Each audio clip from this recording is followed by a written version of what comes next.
నమస్తే, welcome to hit TV. Law of attraction మన life లో చాలా అప్లికబుల్ అవుతుంది. ఇవి ఎంతవరకు అప్లై అవుతాయి, మనుషులు నిజంగా ప్రభావం చూపిస్తాయా, అవన్నీ తెలుసుకోవడానికి మనతో పాటు లక్ష్మీ శంకర్ గారు ఉన్నారు. నమస్తే మేడం.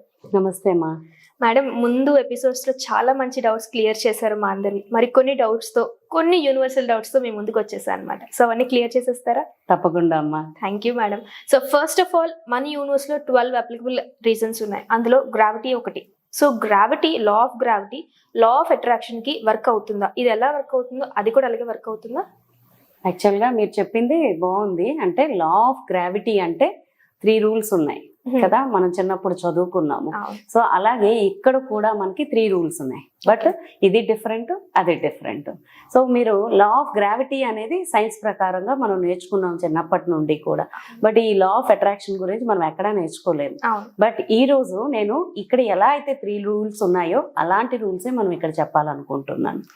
ఓకే, ఇక్కడ బేసిక్ గా ఉన్న 3 రూల్స్ ఏంటి అని అంటే గనక, ఫస్ట్ మీరు చేయాల్సింది అంటే దీన్ని మీరు నమ్మి ఇది ఫాలో అవ్వాలి అని అనుకున్న వాళ్ళు ఎవరైనా సరే మనకి బేసిక్ 3 రూల్స్ ఖచ్చితంగా తెలుసుకోవాలన్నమాట. First one is ask. Okay, second one is believe. Okay, third one is receive. Okay, so ఈ మూడిటి గురించి తెలుసుకుందాం.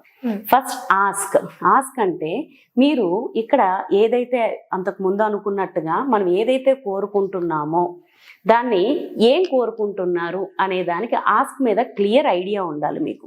ఓకే, మనం ఏం అడుగుతున్నాం మన మీద మనకు కొంచెం క్లియర్ ఐడియా ఉంటే. సో ఎలాంటి ఐడియా ఉండాలి అని అంటే WH వర్డ్స్ గుర్తుపెట్టుకోవాలి మీరు. ఓకే, సో WH అంటే ఫస్ట్ మీరు ఏం కోరుకుంటున్నారు, వాట్ ఏం కోరుకుంటున్నారు. సో ఏం కోరుకుంటున్నారు అనేది మీకు క్లియర్గా ఉండాలి. సెకండ్ క్వశ్చన్ వై, మీరు ఆ కోరికని ఎందుకోసమని కోరుకుంటున్నారు. ఓకే ఓకే, ఎగ్జాంపుల్గా మీరు ఒక మంచి ఉద్యోగం కావాలి అని అనుకుంటున్నారు. సో దానికి ఎందుకోసం కోరుకుంటున్నారు? మంచి ఉద్యోగం అని అంటున్నారు. సో పలానా ఉద్యోగం, అది మనం ముందు ఎపిసోడ్లో అనుకున్నాం మంచి ఉద్యోగం అంటే ఏంటి ఎలా అని. సో ఇప్పుడు దానిని మనం ఇక్కడ ఎందుకు కోరుకుంటున్నారు అనే విషయాన్ని తెలుసుకోవాలి. ఓకే, ఎందుకు మీరు ఒక రీజన్తో కోరుకుంటున్నారు, నా ఫ్యామిలీని బాగా చూసుకోవాలి అని, లేదా నాకు వచ్చిన సాలరీతో నేను సర్వీస్ చేయాలి అని, లేదా నేను 10 మందికి హెల్ప్ చేయాలి అని ఒక reasonable positive thinking and reasonable గా మీరు కోరుకుంటే గనక సో ఈ లా ఆఫ్ అట్రాక్షన్ మీ తోడు ఉంటుంది. Okay, so second question why. Okay, third one వచ్చేసరికి మనం ఆల్రెడీ చెప్పుకున్నట్టుగా ఎప్పటికీ ఈ కోరిక తీరాలి. ఓకే, సో ఎప్పటికీ అంటే వెన్. ఓకే ఓకే, అంటే పీరియడ్ లోనే క్లియర్ అయిపోతుందా మేడం? ఎగ్జాక్ట్లీ. అయితే ఇక్కడ మీరు కోరుకునేది రీజనబుల్ గా ఉండాలి, ముందే చెప్పినట్టుగా.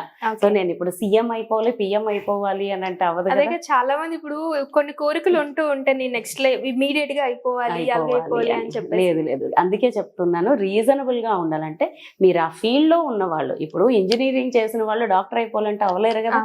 సో అలా అన్నమాట. అంటే మీరు కోరుకున్న కోరిక న్యాయమైందై ఉండాలి, రీజనబుల్గా ఉండాలి. అప్పుడు మీరు యూనివర్స్తో, లేదంటే యూనివర్స్ తోటి మీరు ఆట ఆడుతున్నట్టే, చెలగాటమే కదా. అంతే కదా. సో కాబట్టి మీరు క్లియర్గా ఉండాలి.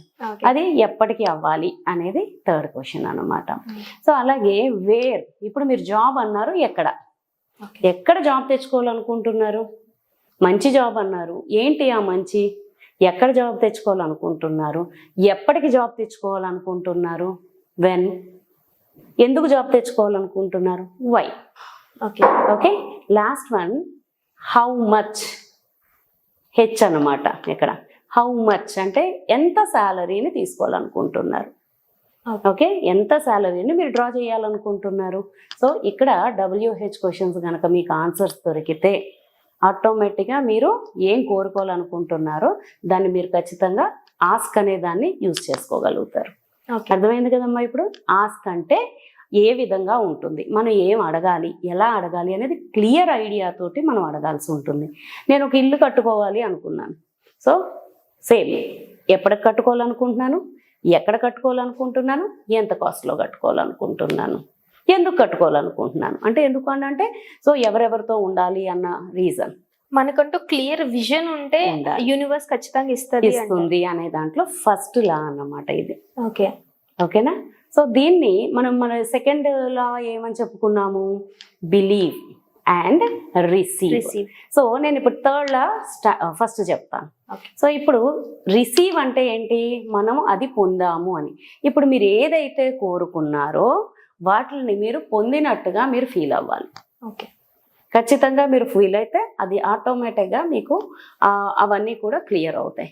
మీరు దీన్ని పొందినందుకు విశ్వానికి థ్యాంక్ యూ చెప్పాలి. ఓకే. మీరు అడాప్ట్ చేసుకోవాలి, ఎమోషనల్గా దాంట్లోకి వెళ్ళిపోవాలి.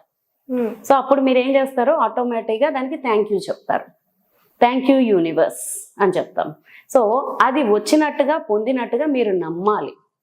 ఓకే. నమ్మినప్పుడు మాత్రమే ఈ లా ఆఫ్ అట్రాక్షన్ అనేది పనిచేస్తుంది అన్నమాట. మీ నమ్మకంతో ఈ లా ఆఫ్ అట్రాక్షన్లో ఈ 3 రూల్స్ చాలా ఇంపార్టెంట్ అన్నమాట. దీనికి ఒక్కొక్క దాని గురించి మనం తెలుసుకోవాలి అని అనుకుంటే కనుక ఆస్క్ గురించి నేను క్లియర్గా చెప్పడం జరిగింది. సో ఇప్పుడు బిలీవ్ గురించి కూడా మనం అలా మాట్లాడుకోవచ్చు, అలాగే రిసీవింగ్ గురించి కూడా మనం అలా మాట్లాడుకోవచ్చు అన్నమాట. దీంట్లో ఉన్నది ఏంటేంటి అనే పరమార్థాలు తెలుసుకుంటేనే మనం దీన్ని పూర్తిగా నమ్మగలుగుతాము. So thank you madam, thank you so much. Ask గురించి చాలా బాగా వివరించారు. నెక్స్ట్ ఎపిసోడ్లో బిలీవ్ గురించి తెలుసుకుందాం. Thank you. థ్యాంక్ యూ మా.